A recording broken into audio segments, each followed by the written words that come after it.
Of the 6.8 billion humans alive today, only 6 are able to observe the world from a totally new perspective. The crew members of the International Space Station. They travel right round the Earth once every 90 minutes. How much will change on our planet in that time? How far will the continents drift? How many trees will be cut down? And how many planted? How many times will lightning strike the Earth? And how much rain will fall? How many people will die? And just how many will be born? Gazing down from orbit, we will follow the unfolding story of the human race and of our world, and discover how much can change in just one 90-minute orbit.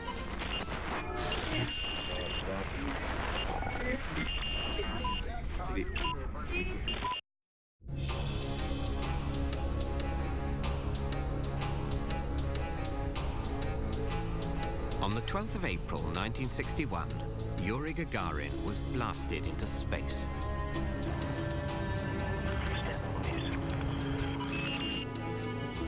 Crammed into a tiny metal sphere traveling at 28,000 kilometers per hour, he was the first person to get a proper look at where we live.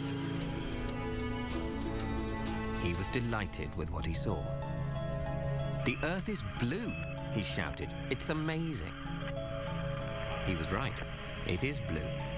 The first thing an alien would notice about our planet took us 200,000 years to find out. From this moment forth, our perspective on the world had changed forever.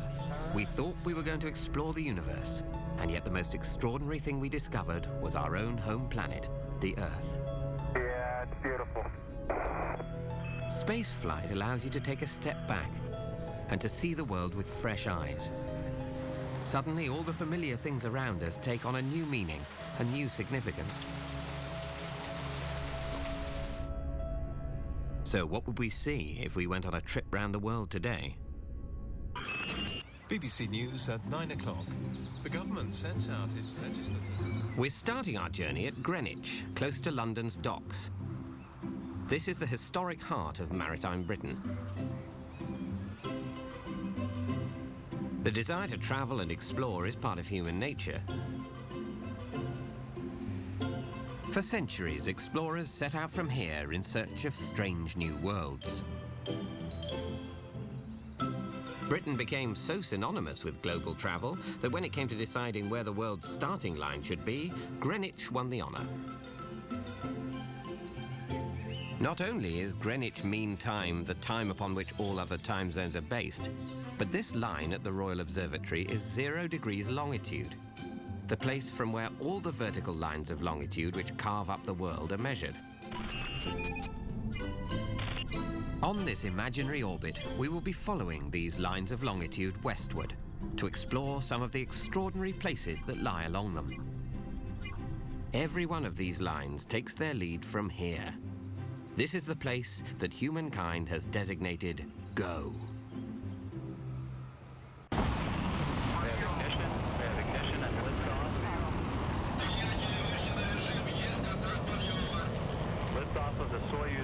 To the International Space Station. But these days, the people at the cutting edge of exploration don't set out in creaking wooden ships. They climb aboard blazing rockets and head to orbit.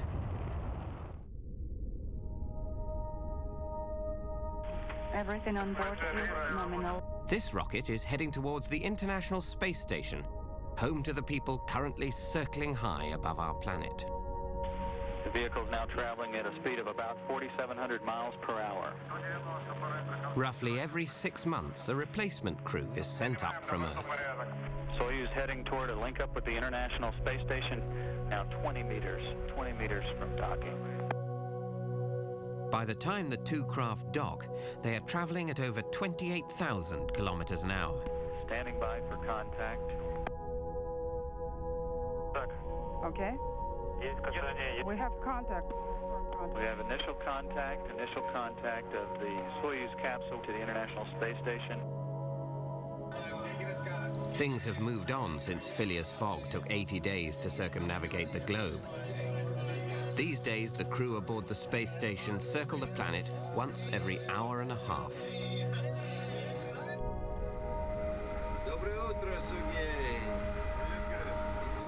Obviously, the first thing they'll have to get used to is weightlessness. As one astronaut said, "It feels like we're meant to fly." But the crew of the space station aren't really flying. They're falling with style, falling constantly towards the Earth and missing it by around 300 kilometers, which is what being in orbit actually means.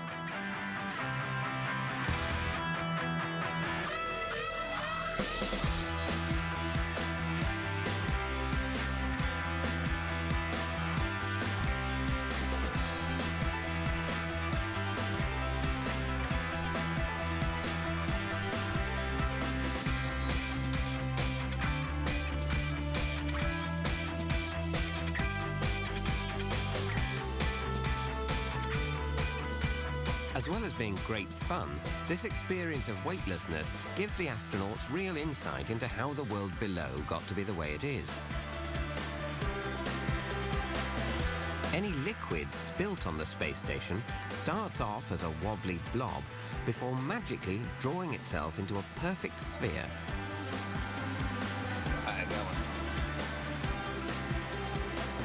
The same thing will happen to any liquid that falls for long enough, and this is how the Earth was formed. 4.6 billion years ago, our planet was liquid. Nothing more than a giant blob of molten rock falling endlessly around the sun and missing it by 150 million kilometers. Our planet's surface has cooled and hardened, but the inside is still nearly as hot as the surface of the sun.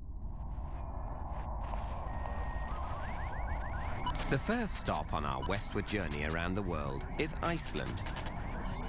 This is the best place to get a sense of our Earth's liquid past.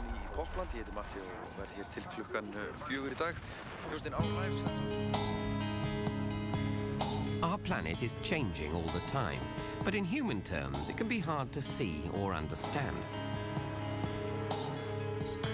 Iceland is part of the Mid-Atlantic Ridge, a 10,000 kilometer fracture in the Earth's crust running down the center of the ocean. Most of this ridge is deep below the sea, making Iceland one of only a few places on the planet where you can get a sense of our world remaking itself. It is one of the fastest changing places on Earth. In the last 1,000 years, a third of the lava to reach the Earth's surface has emerged in Iceland. And because the land is being built faster than the sea can take it away, the islands are getting bigger all the time. Without the molten interior of the Earth to constantly create new land, there wouldn't be anywhere for us to live.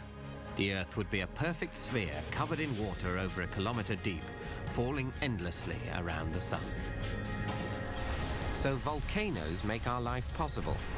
And the ones here are part of a massive system that have spent the last 180 million years making the world's newest ocean, the Atlantic.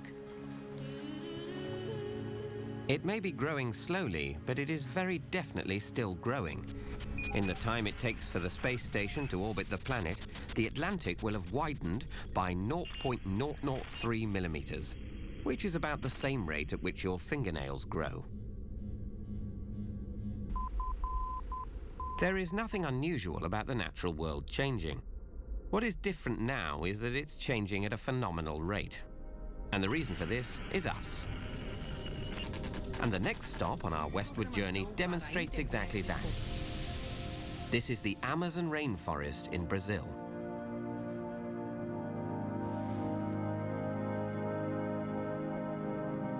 There has been a rainforest here for 55 million years, but the most dramatic changes have taken place in the last 50 years.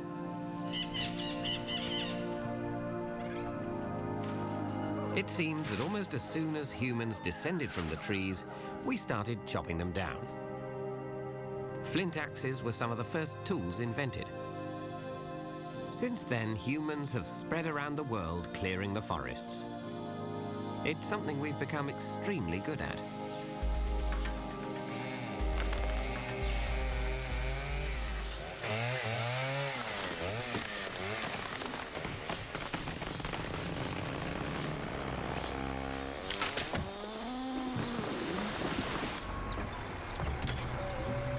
The Amazon is being cleared at an astonishing rate, but only because humans are now super efficient at chopping down trees. In Northern Europe, clearing the bulk of our forests to make way for farming took about 500 years, but we'd undoubtedly have done it far quicker if we'd had chainsaws to speed the destruction along a bit. Of the hundreds of tree species in the Amazon, only about 30 to 50 have any commercial value. The rest are simply burnt to make way for agriculture.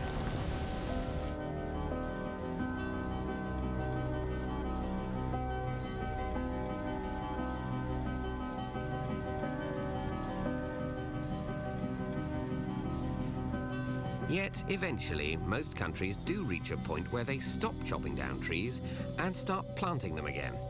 A point that is known as the forest transition.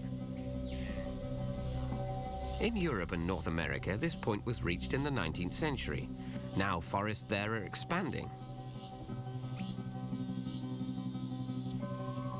One day this may happen in Brazil. But they're not there yet.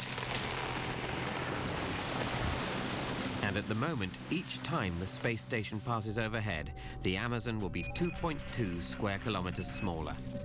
That's about 270 football pitches to those of us who aren't farmers or property developers.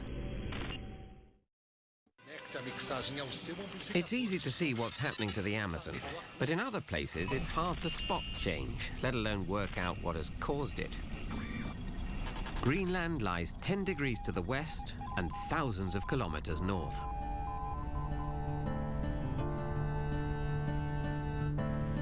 This is one of the Earth's most unforgiving landscapes, and the distances are vast.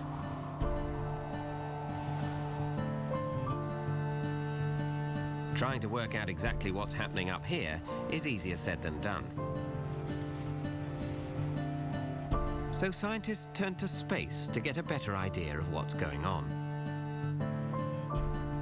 Between 2003 and 2007, a satellite was sent on an orbit over Greenland and the Arctic. 5 million laser measurements later, this revealed the thickness of the ice, the speed it's moving, and what is being added back through new snowfall.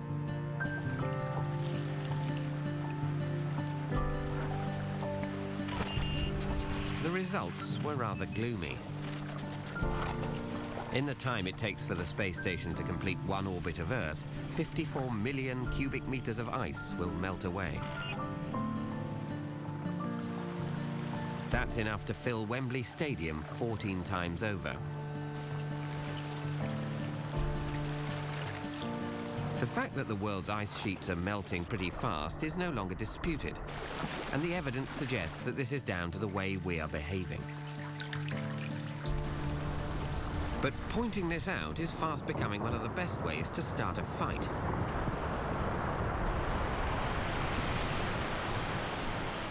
The problem is complexity. There are just so many variables, so much to take into account. In fact, for all our zipping around in space, there are big chunks of our planet we barely understand. Take our next stop, home to the biggest lightning show on Earth.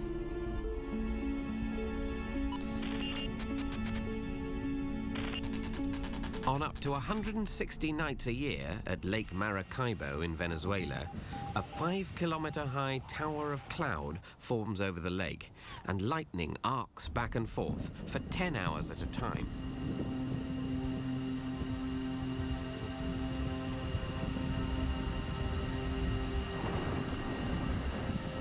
But why does this happen? You'd have thought with something this spectacular, we'd be fairly sure. It's thought that weather fronts coming down from the Andes mix with methane gas rising off the marshy lake to create the perfect conditions for lightning. But this is just one of several theories.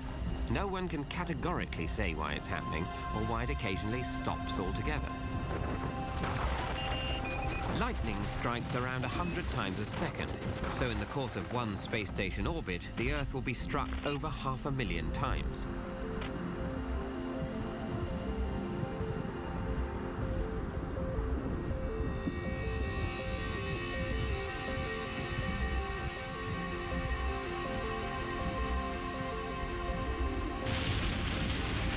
realize how hard it is to explain the lightning in one small area of South America, you can start to see how difficult predicting any kind of weather really is. We understand the underlying principles. The sun heats the atmosphere, and the chaotic release of this stored energy creates wind, clouds, rain, snow, hail, and everything else we call the weather. The problem begins when you try to put it all together to predict what's going to happen on a global scale. As our orbit swoops west, we come to the Gulf of Mexico, home to some of the most extreme weather on the planet.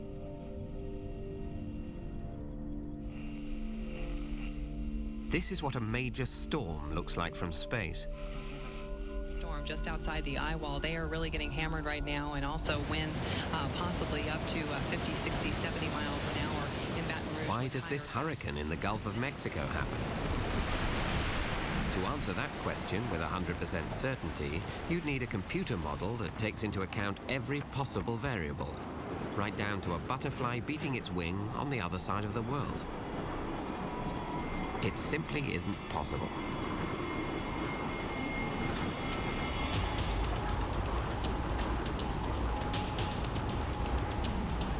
And yet the sheer power and energy of these storms dwarfs anything we are capable of. Every 2 seconds, a hurricane like this will release more energy than the atomic bomb which destroyed Hiroshima. But we still can't say with absolute certainty why it happens.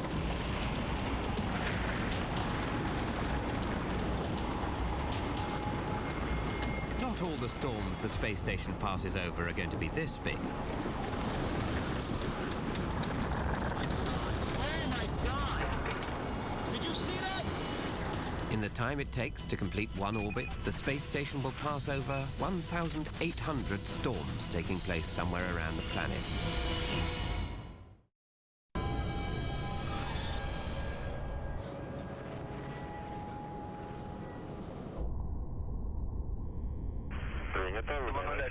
The space program is part of our attempt to fill in a few gaps in our knowledge and better understand the mysteries of our world. The research focuses on the effects of weightlessness on plants, animals, and the human body. If we can better understand this, then we can start thinking about taking the next step into space, trips to Mars and beyond. The crew themselves are a large part of the research program. It's amazing what can happen to their bodies up here. Without gravity pushing down on them, they grow by about 3 centimeters during a 6-month mission. But even for the astronauts, it's easy to forget how amazing this is. The incredible becomes the mundane very quickly. They may be in space, but the working week is still 8 till 5, Monday to Friday. Like everyone else in the human race, they end up just getting on with the job at hand, tiny cogs doing their bit for the incredibly complex machine that is human civilization. So perhaps we should take a moment to consider just what a bafflingly elaborate world we humans have created for ourselves. Take Chicago at 88 degrees west. Hey! Did it! 97.9, The Loop, Chicago's rock station. Sunshine and 80 this afternoon. Hello, North Avenue Beach. Take along the sunscreen if you're headed there or to see the White Sox take on the Cubs.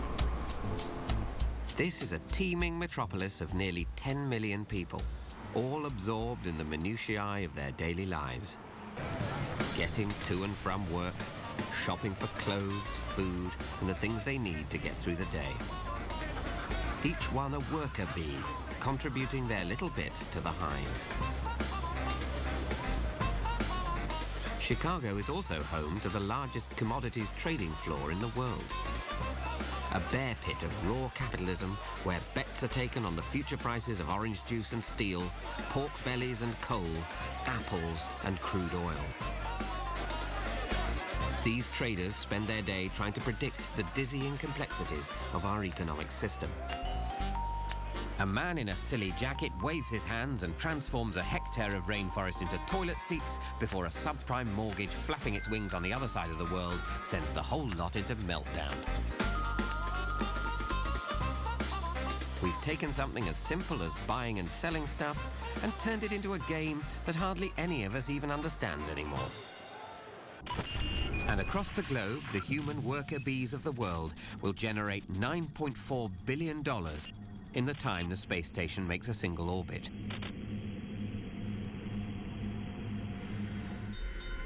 But it's not just the money markets that have changed. These days, many aspects of human life are enough to make your head spin. Even creating the humble beef burger has become an insanely complicated operation. The next stop on our orbit is Texas.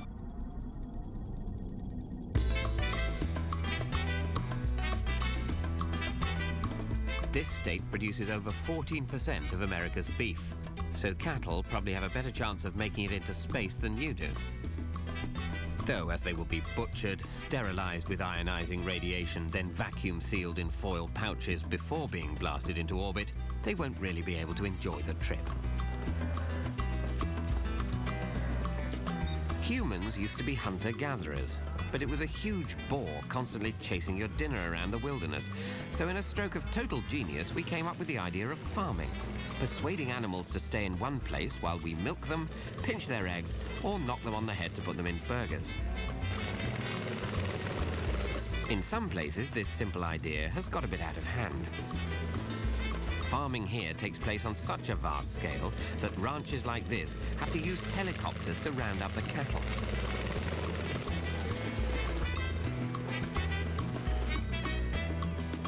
It's a testament to the power of thousands of years of domestication that cattle will even stand for this. Most animals would go berserk or drop down dead with fright if you chased them around in a chopper.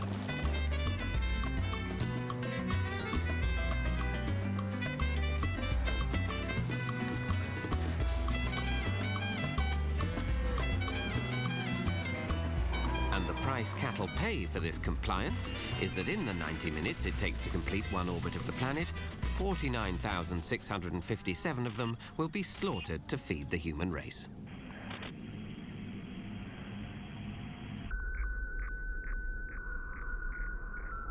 The space station sits at the end of the furthest tentacles of the same food distribution network that starts with cows in Texas.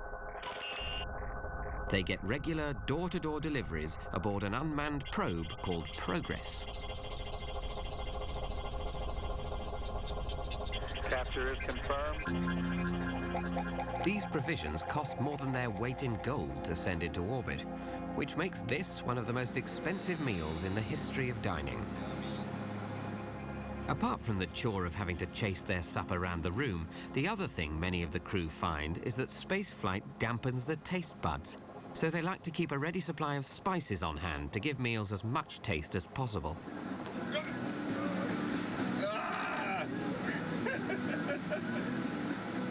The ability to blast groceries into space may be impressive, but it's nothing compared to the absurd ways we apply our ingenuity back down on Earth.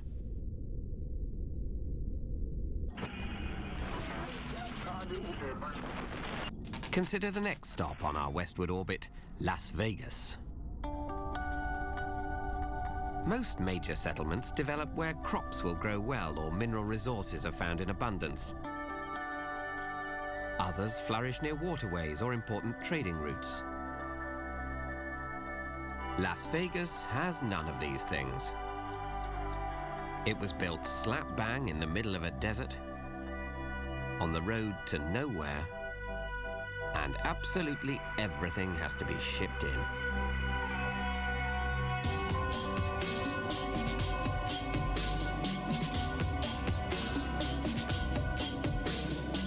Las Vegas is a city where everything we've ever learned about where to build cities has been ignored to take advantage of our basic misunderstanding of the laws of chance. The ability to lose your life savings on the toss of a dice have turned it into the fastest growing city in America.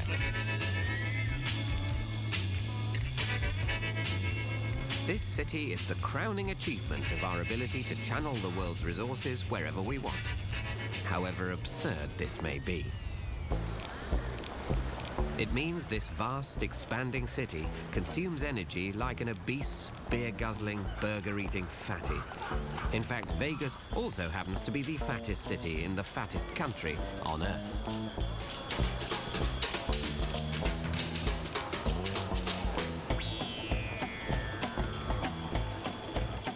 But it gets more absurd still. Vegas is a crazy festival of excess running alongside a constant battle to stay thin and healthy.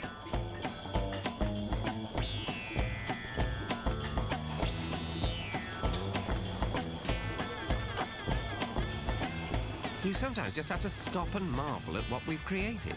A city where food is shipped in at huge expense to be consumed in vast quantities before we scuttle off to expensive gyms to use machines that replicate the action of walking and picking things up.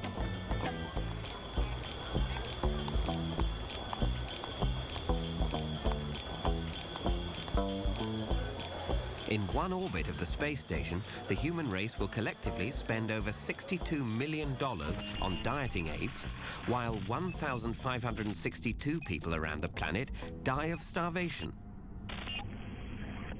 It's a crazy world of winners and losers.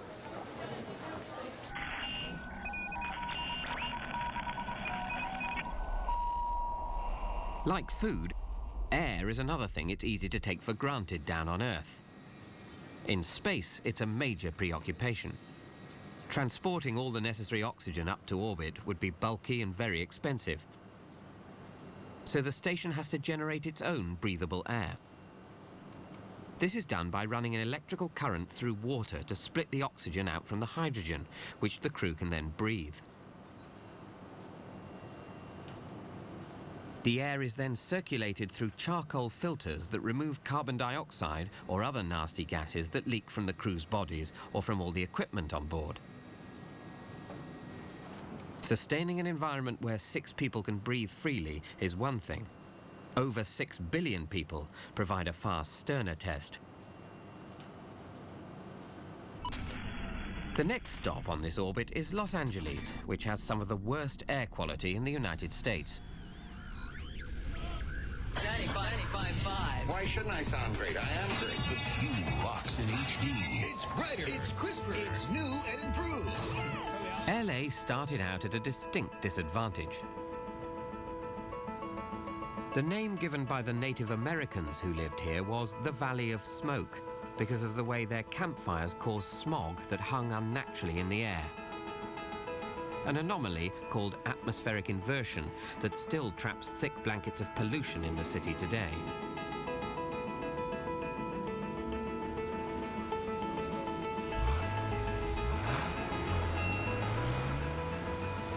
In 2008, the city had the highest year-round particulate pollution in America. However, because air pollution does get trapped over the city, it has focused minds on reducing all dangerous emissions. Thanks to these remarkable efforts, Los Angeles now has the lowest per capita carbon emissions of any city in mainland USA. Nevertheless, in the time it will take to complete one circumnavigation, 5 million tons of carbon will be released into the atmosphere.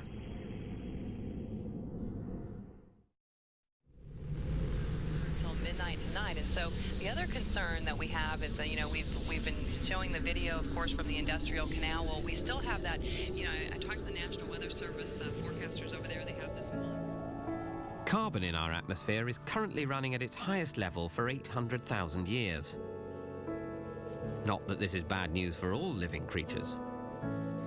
Life is particularly sweet if you're a tubular, gelatinous animal sieving the sea for phytoplankton. These salps live off the LA coast. They eat phytoplankton, which in turn consumes carbon. And when salps consume the plankton, they excrete the carbon as pellets, which sink to the ocean floor to be locked back into the earth. Usually, salps are a modest 10 centimeters long, so one salp doesn't make much difference. But when they need to, they can grow faster than any other animal. And when food becomes abundant, they clone themselves into huge swarms. These can contain trillions of individual salps, and cover up to 100,000 square kilometers of ocean.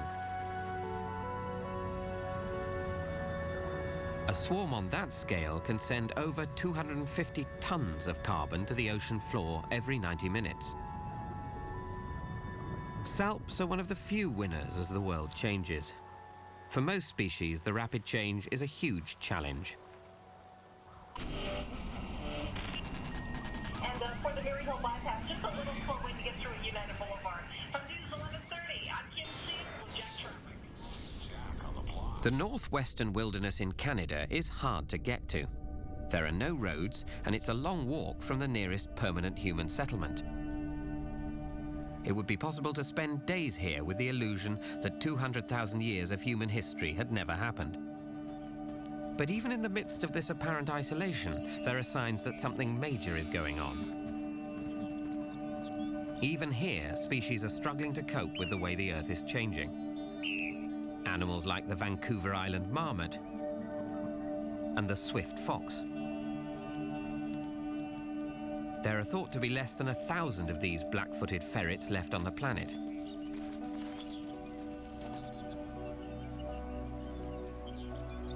Getting exact figures on the current rate of extinctions is an imprecise science.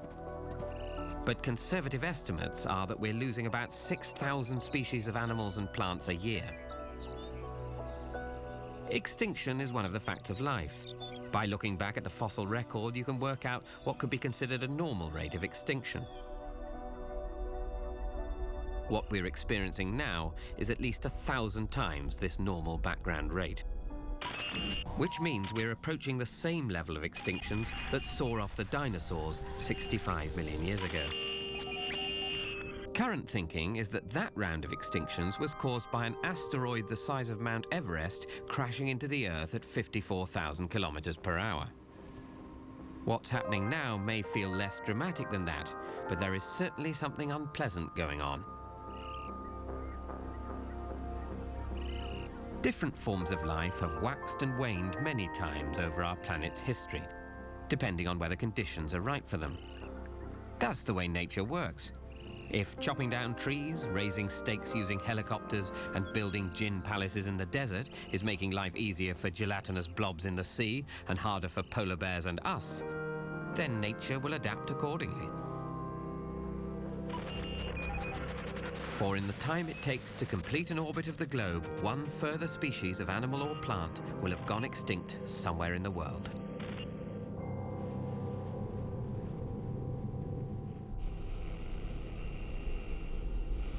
As our orbit continues out into the vast expanse of the Pacific, you'd expect to leave behind all signs of the impact humans are having on the planet.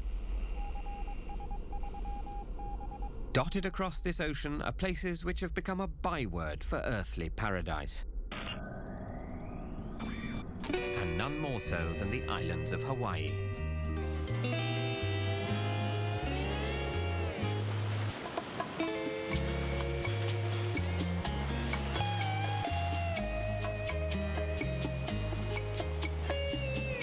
There are sun-kissed beaches, wonderful surf, exotic wildlife, and dramatic volcanic landscapes.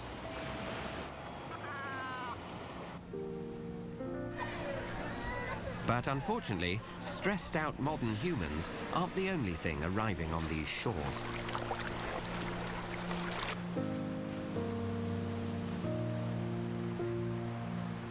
It turns out that when we throw things away, quite often this is where away is.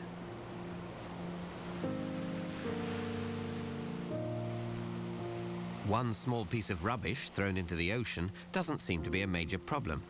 But over the past 100 years, all the small pieces have been drawn together by the Pacific currents to form a vast island of rubbish. And this floating rubbish dump now covers an area of ocean the size of the USA. The beaches on the southern islands of Hawaii are right in the path of this waterborne catastrophe.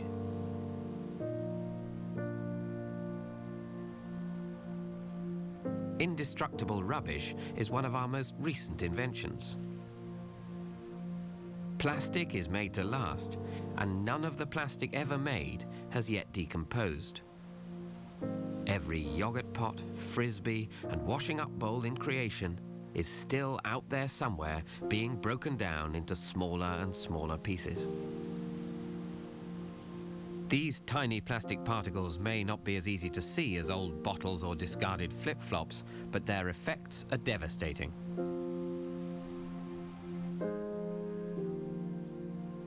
As the pieces get smaller, marine birds start mistaking them for food.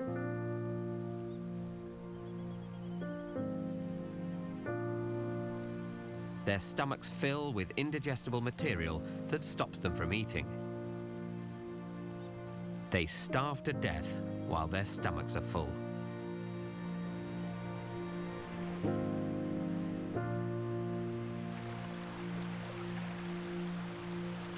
The plastic also breaks up into tiny microscopic pieces, and these get eaten by plankton and so enter the bottom of the food chain, gradually damaging the health of all species on the planet, which of course includes humans.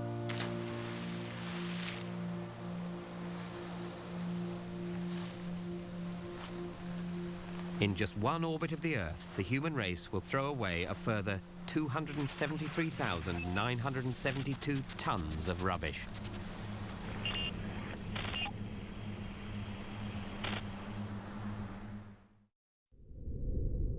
Back on the space station, rubbish is one thing the crew need not worry about. It is jettisoned into space where it burns up in the Earth's atmosphere. A highlight of any mission to the space station is taking part in a spacewalk. There can be few more extraordinary human experiences than this. The crew have the chance to look around and contemplate the incredible position in which they find themselves. We're seeing correct motion up here physically. Copy, and we see good numbers on the ground. As we do up here.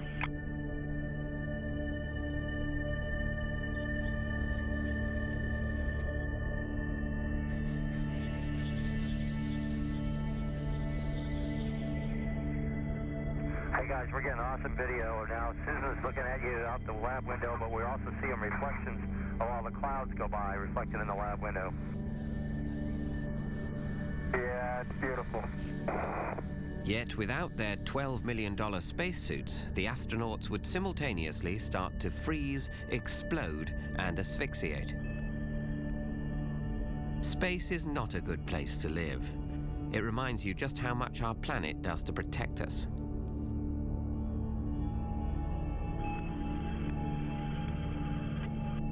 As they watch the sun set through their gold-plated visor, the astronauts will witness one amazing example of this protection in action.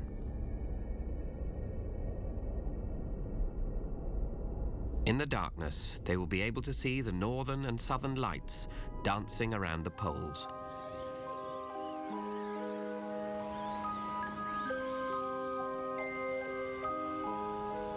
Earth is under a constant bombardment of highly charged plasma escaping from the surface of the sun.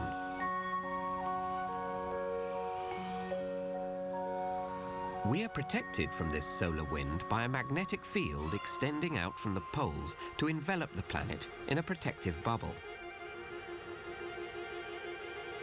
The flickering illumination of the northern and southern lights are the edges of this magnetic field at work. Without it, Earth would be about as habitable as a golf ball in a microwave oven. It's yet another thing that makes life on our planet possible.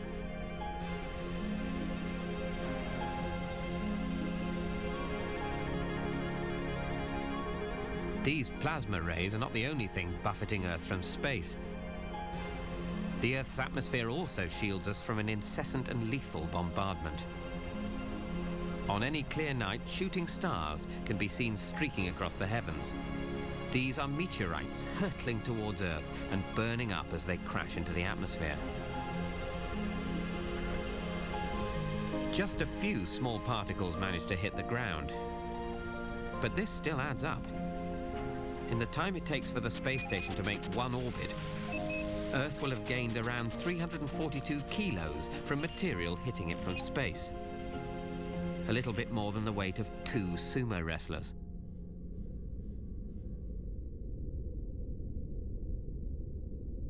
But our species hasn't just survived on planet Earth, we have positively flourished.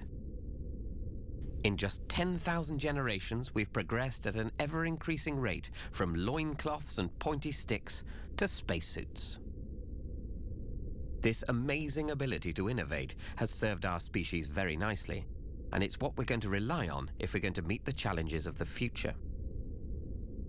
And if you want to see where innovation comes from, then you need look no further than our next stop, the land of the rising sun, Japan.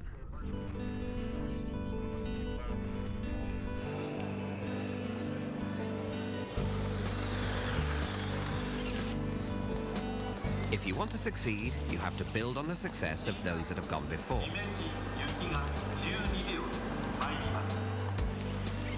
And we humans have succeeded thanks to one thing which has raised us above all other species.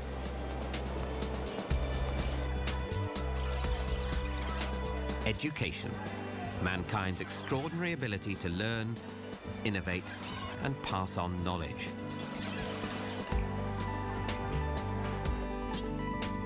Japan has one of the best education systems in the world. It's often credited as being the secret of its great success. These children are acquiring the basic skill which makes all other human achievements possible: language. For an individual child, learning to read and write is a way of getting a better job, leading a more interesting life, and generally taking advantage of everything the world has to offer.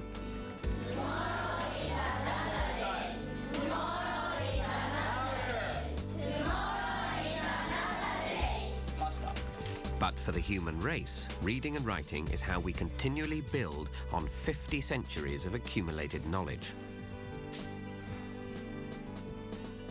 It saves a huge amount of time if you don't have to reinvent the wheel or prove that the Earth is round every generation. Language is the prime reason the human race has managed to become so successful.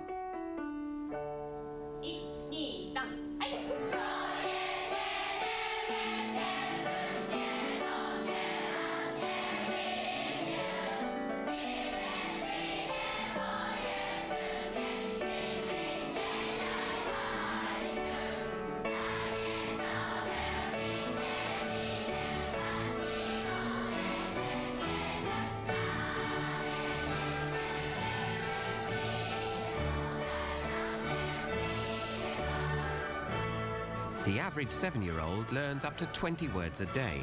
So for every orbit of the space station, the next generation of astronauts and philosophers will have learnt one new word. Standing on the shoulders of those who have gone before, that's how to build a society that can achieve great things.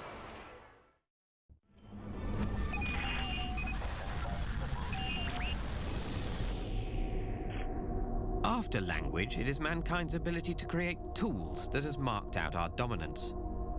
And the most powerful, most adaptable tool we have yet created is the computer. You would expect the space station to be bristling with computers.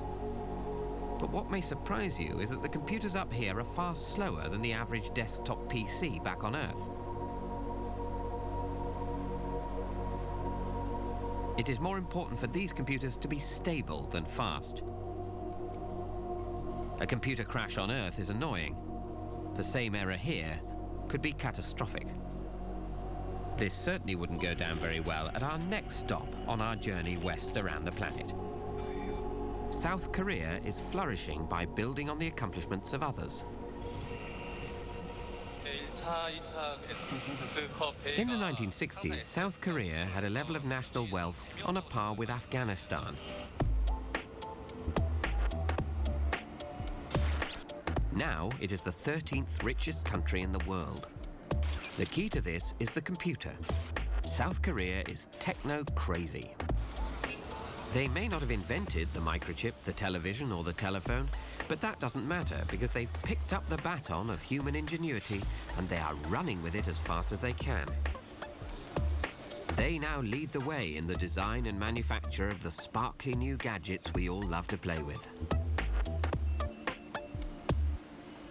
It's easy to forget that the computer is simply a tool, the latest stage in thousands of years of innovation and refinement that stretches back to the moment the first piece of rock was turned into an axe. Like everything else, this process is accelerating almost too fast to keep up with. The computers installed in the first spacecraft to reach the moon are now easily outclassed by most mobile phones. But just as our ingenuity created the computers that got us into space, we're just as capable of using such wonderful tools in absurd ways. Like running off to a fantasy universe to slaughter aliens. The streets of Seoul are lined with PC bangs, gaming cafes where the young gather to wage endless war across virtual battlefields.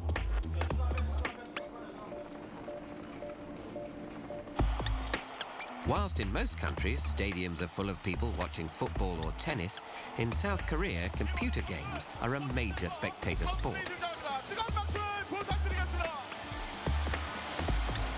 Who, 50 years ago, would have imagined that chasing coloured dots across a screen and hammering a plastic button till you develop arthritis could be so compelling?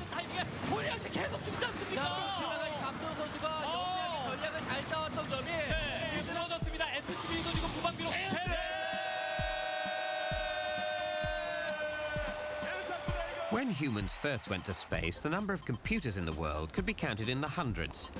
There are now over 1 billion of them on the planet. In the time it takes the space station to complete one orbit, we will be joined on planet Earth by a further 49,144 computers.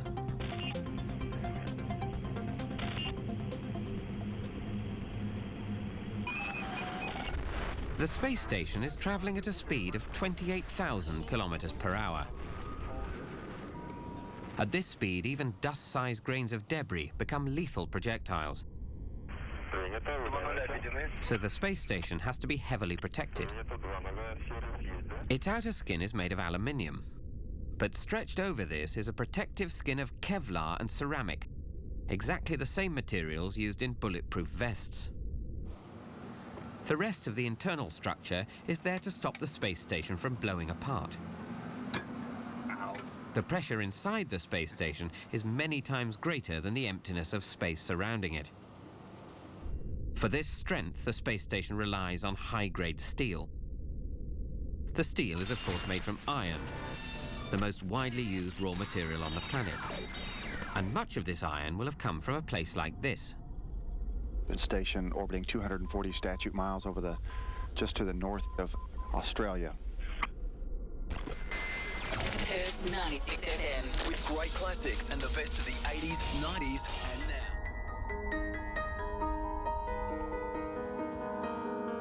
This is Mount Whaleback Mine in Western Australia. It is the biggest single-pit iron ore mine in the world. Every car, fridge and space station started out as rubble in the bottom of a hole like this. In the past 5 years, iron ore production worldwide has doubled. The same holds true for many other things we dig or pump out of the ground. Iron makes up about 5% of our planet, so there is little danger of it running out anytime soon. But some very familiar materials will not be around very much longer. At current consumption rates, some experts predict that within the next 2 generations, we will have worked our way through all known reserves of gold, silver and lead.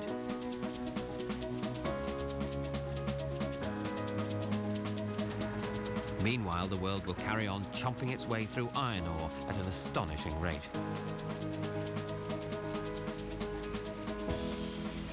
Every 90 minutes, the human race will dig up a further 350,000 tons of the stuff.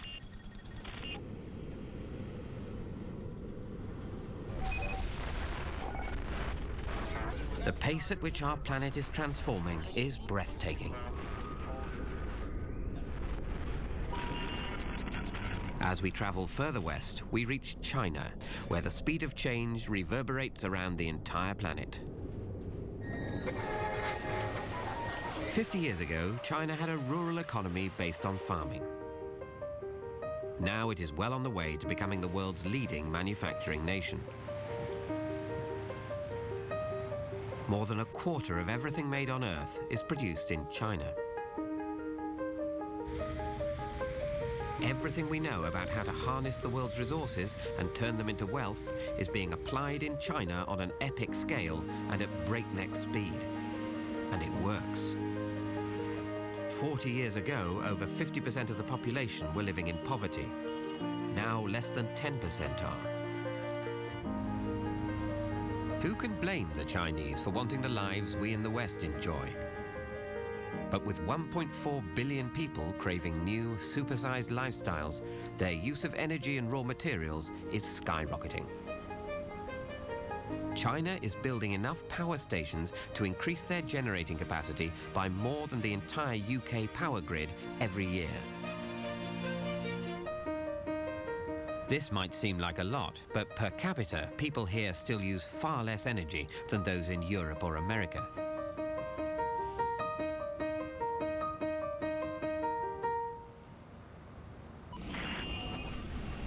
But the pits that fuel an economic miracle like this aren't bottomless.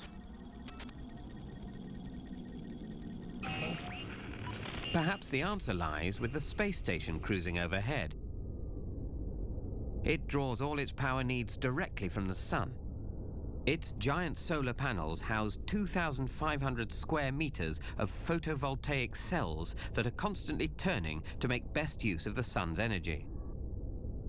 The system is so powerful, it could provide enough electricity for a village of over 50 houses. Our orbit over Asia has so far shown us the beauty of language, wondrous tools, the raw materials we build with, and our ability to master energy. But what of that first, seemingly simplest of human inventions, the wheel? We are now hurtling over Thailand. Radio Bangkok. สวัสดีค่ะคุณกำลังฟัง Radio Bangkok ดิฉันดีเจเราจะจัดเตรียมบทเพลงเพราะๆให้คุณตลอด 24 ชั่วโมง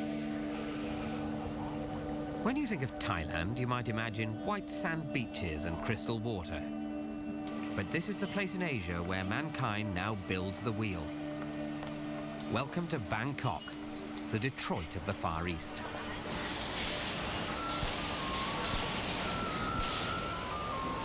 Each individual car is the meeting point for a planet-wide system of mineral extraction, manufacturing, and technical know-how. The result is an object more intricately constructed than a Fabergé egg. Everyone loves their car, and why not? They give freedom, independence, a dashing sense of joie de vivre. For many people, the first car is a rite of passage, allowing the new owner to spread their wings and fly the nest. The car, which is such a fantastic thing for each of us to own individually, only really becomes a problem when we all get together. There are currently around 800 million cars in the world. But as people in developing countries realize they could have one too, this number is set to explode.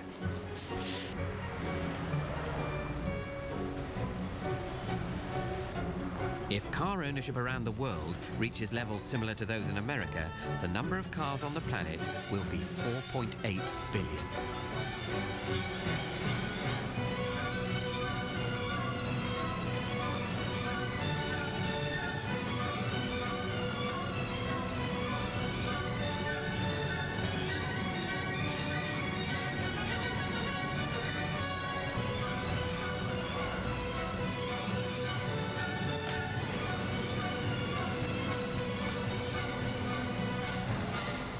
Whilst the only slightly more fabulous space station makes its way once around the planet, 12,076 new cars will roll off the production lines around the world. The unstoppable rise of the machines continues.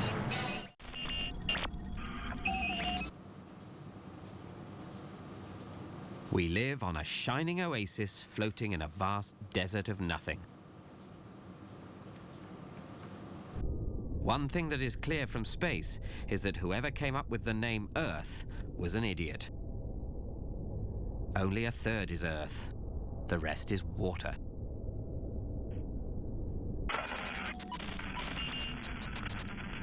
And on the next stop on our orbit, you'd think that water would never run out.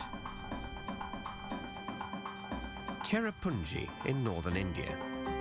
It is the wettest place on the planet.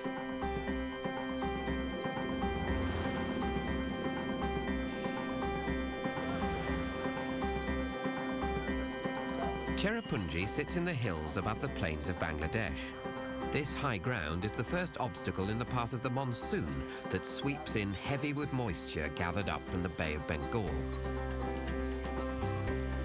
There are monsoons in various places around the world, but the biggest and most powerful are those which cross the Indian subcontinent.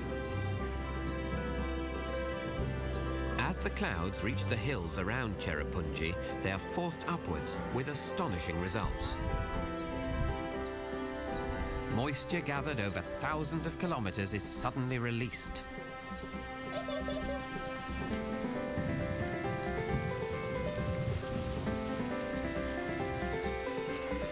Rainfall here can measure over 12 meters a year. It can rain all year round. Some locals claim that it once poured down for 2 years without a break.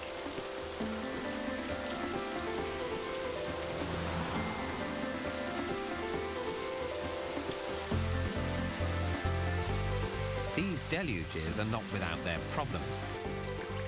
Many of the trees that used to cover these hills have been cleared to make way for farming, allowing the monsoon to wash away much of the topsoil. The ground can no longer absorb the water, and most of it pours off the hills down onto the plains of Bangladesh below, a country already under constant threat of flooding. Whether it's raining or not in Cherrapunji, it will certainly be lashing it down somewhere around the world right at this moment. During each and every orbit of the space station, 81.6 trillion litres of rain will fall on the planet.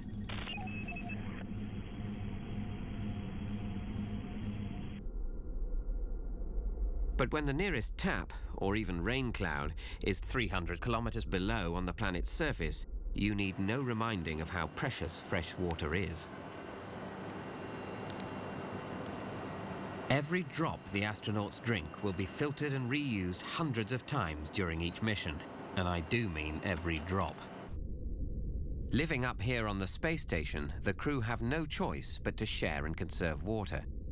It's a lesson we could do with taking more notice of down on Earth. Because down here, our attempts to share out the world's water supply can go spectacularly wrong. Take the Aral Sea in Kazakhstan. Сколько раз я летал во сне? Каждую субботу в 3 часа дня. В эфире FM. When Yuri Gagarin first went into space 50 years ago, this was the 4th largest freshwater lake in the world. But during the 1960s, the Soviet Union decided to divert the waters that fed the sea to irrigate the deserts south of here. They knew this would drain the Aral Sea, but that was okay. They had a plan. A 2,500-kilometer canal was to be blasted down from Siberia using nuclear explosives. This would provide the water to refill the sea.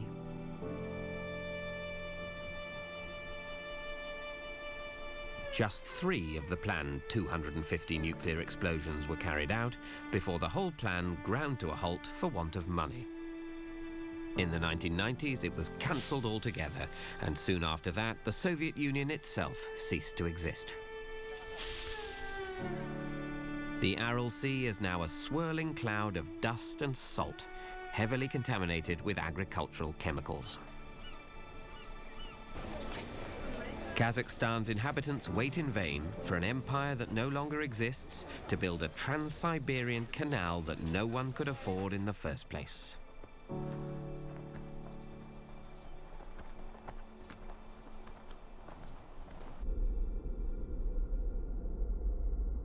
During every orbit of the space station, 34 square kilometers of land, an area the size of Dubai, will become desert somewhere on the planet thanks to our chronic water mismanagement. And as the desert spread, we're moving on from simply diverting water to fighting over it.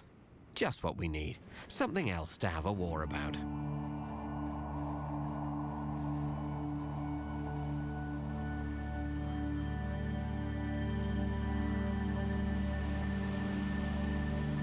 One of the absurd results of our technical genius is that we've devised some wonderfully elaborate ways of destroying each other. Cruising through the Persian Gulf is the USS Nimitz. This is one of the largest warships in the world.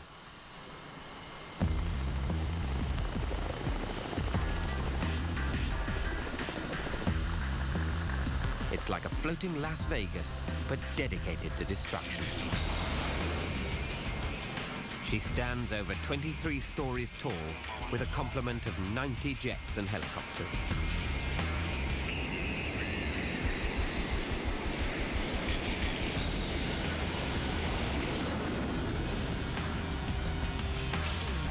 For these aircraft to drop a set of bombs, a vast machine kicks into action. This ship is a floating city of over 5,000 men and women.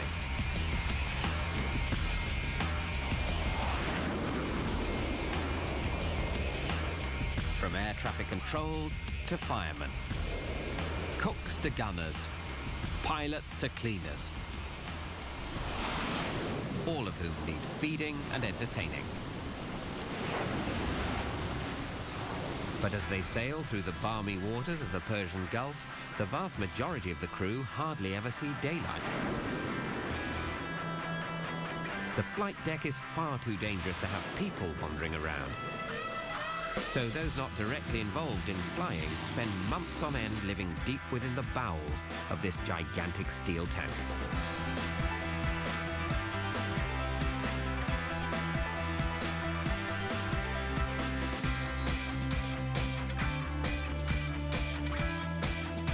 The galleys produce 20,000 meals a day.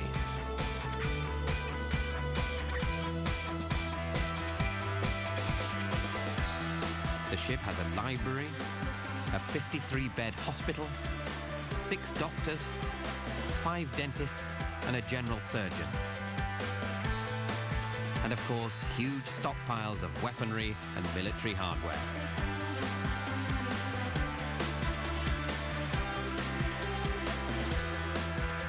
The ship herself is nuclear powered, so can sail for 20 years without refueling.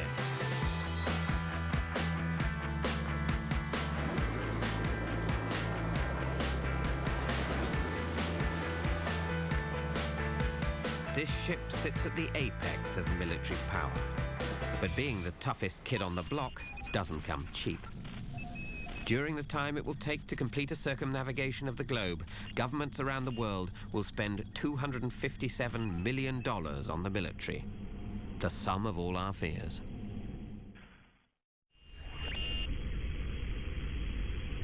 In many ways, the small community on the space station mirrors that found back on Earth. They have found ways to feed themselves, provide power, ensure a ready supply of clean air and water. Although thankfully so far there are no reports of any fights. But in one very fundamental way, planet Earth is absolutely unique. No human being has ever been born anywhere in the universe but down there.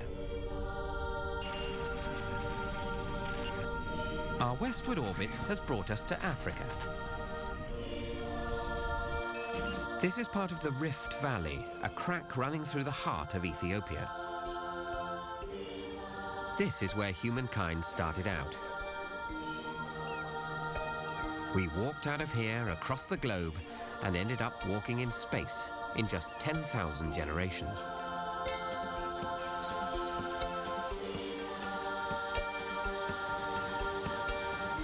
Scientists think that 160,000 years ago, there lived a woman somewhere along this valley who is the common ancestor of everyone alive today. Unsurprisingly, they have named her Eve.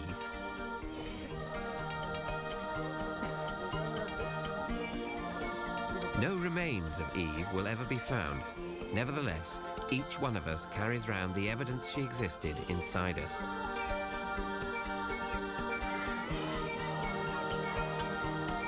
Our cells contain tiny structures called mitochondria. Mitochondria have their own DNA, which you inherited from your mother, as she did from hers.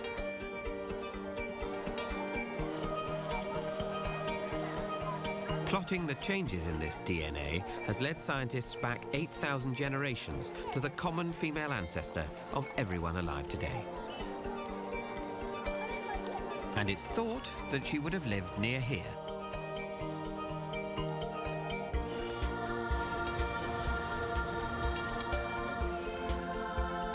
So children born at this maternity hospital in Ethiopia today could theoretically trace their family tree back some 8,000 generations to a woman who lived her life very close to this spot.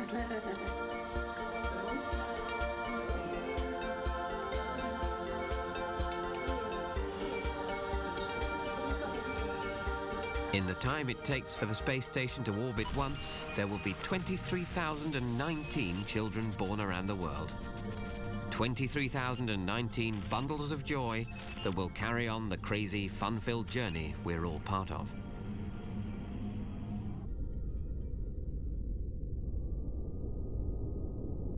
So what does 90 minutes mean to one of these human beings?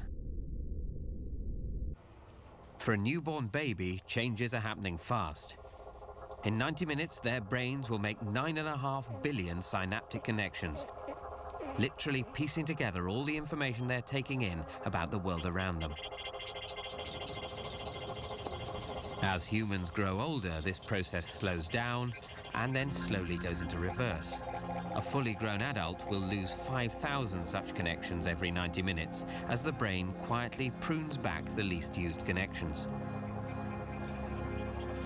An average human will breathe 1,438 times in 90 minutes, taking in enough air to fill about 450 balloons. This oxygen will be picked up by the 12.5 billion red blood cells newly created each 90 minutes to be transported around the body, a journey of around 1,187 kilometers. It will have been powered on this journey by the heart, which will have pumped around 10,000 times to keep the blood continually flowing. For the crew of the space station, their time in orbit will be far harder on the body than you might imagine. The lack of gravity has an almost immediate effect on muscles.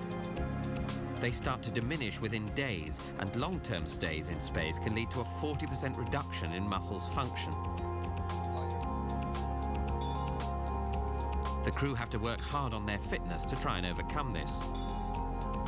Bones also start to lose their density by as much as 1 to 2% a week, which is as much as a person on Earth might lose in a year. Despite these effects on the human body, no one has ever died in space itself.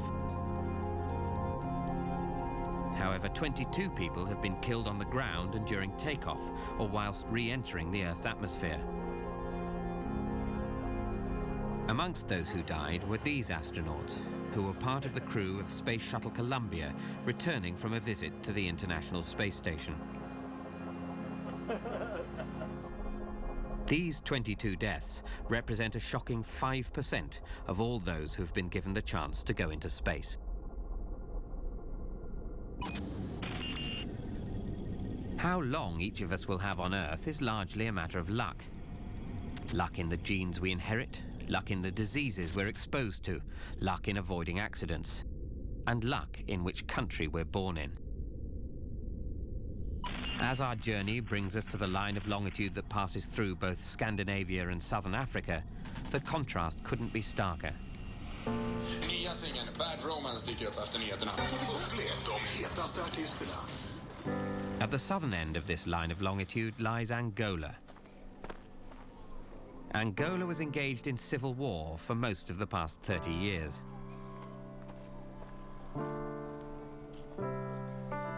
Services here are basic to non-existent. The country is littered with the detritus of war, including millions of landmines. 1 in 6 children here will not live to see their first birthday. If you're born in Angola, you can expect to live for 42 years.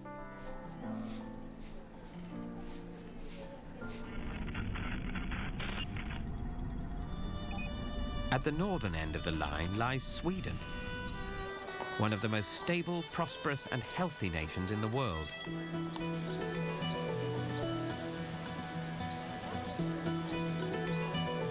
People lucky enough to be born here can expect to live longer than nearly anyone else in the world. The average Swede will live to be over 80 years old. So a Swedish person can expect to live nearly twice as long as someone born in Angola. Since Yuri Gagarin first ventured into space, average life expectancy around the world has risen by about 10 years. A giant leap in such a short space of time. And every year, as more and more countries grow and develop, life expectancy around the world goes up and up. We are pushing back the boundaries of life as our species gets stronger and stronger. This is the true genius of the human race. During the time it takes to complete one orbit of the planet, just 9,696 people will die.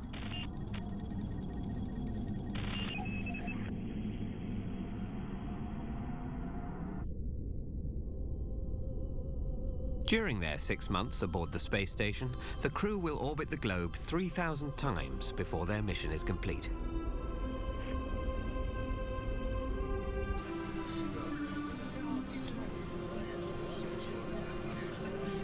But Earth is our home, and no matter how amazing space travel may be, they will eventually want to head back to rejoin the rest of humanity.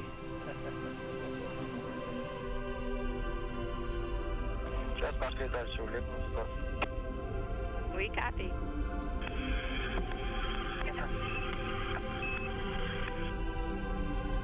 Fewer than 200 people have had the privilege of living on the International Space Station. For each of them, it will be one of the defining experiences of their lives.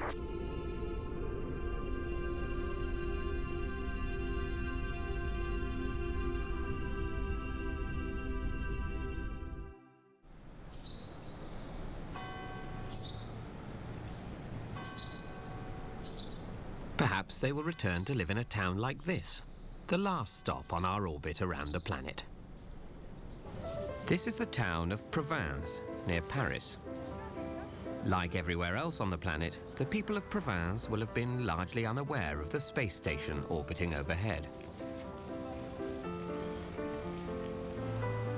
They will have been heading out to work or shopping for the goods we produce and consume. Others will have spent the time eating and drinking,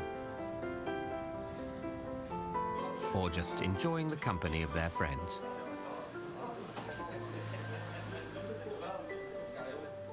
Their children will have been at school.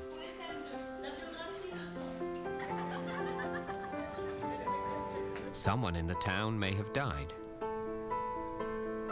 whilst others will have been born.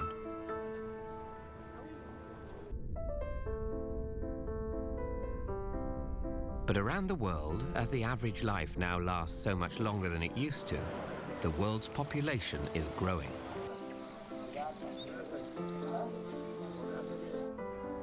Since the space station last passed overhead, you now share the planet with an extra 13,323 people, which is almost exactly the population of Provence. Enough new people to populate this town every time the space station passes overhead.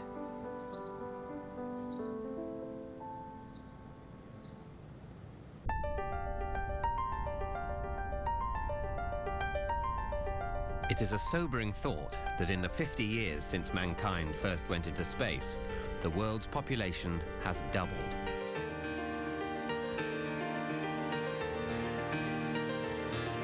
Human history may be 10,000 generations long, but almost everything we know about how the world changes and how we may be changing it have been learned in the 2 generations we've been watching ourselves from space. Finding out the Earth was blue may have been amazing, but seeing our planet looking so isolated and fragile has had a far more profound impact. This may turn out to be the lasting legacy of the space program. As one astronaut put it, NASA doesn't tend to employ many philosophers, but everyone that they send up soon becomes one. Our species may do some fairly daft things from time to time, but we are also capable of achieving greatness. And we inhabit by far the most appealing piece of real estate in the known universe. Surely keeping it that way isn't beyond us. All 6.8 billion of us. And counting.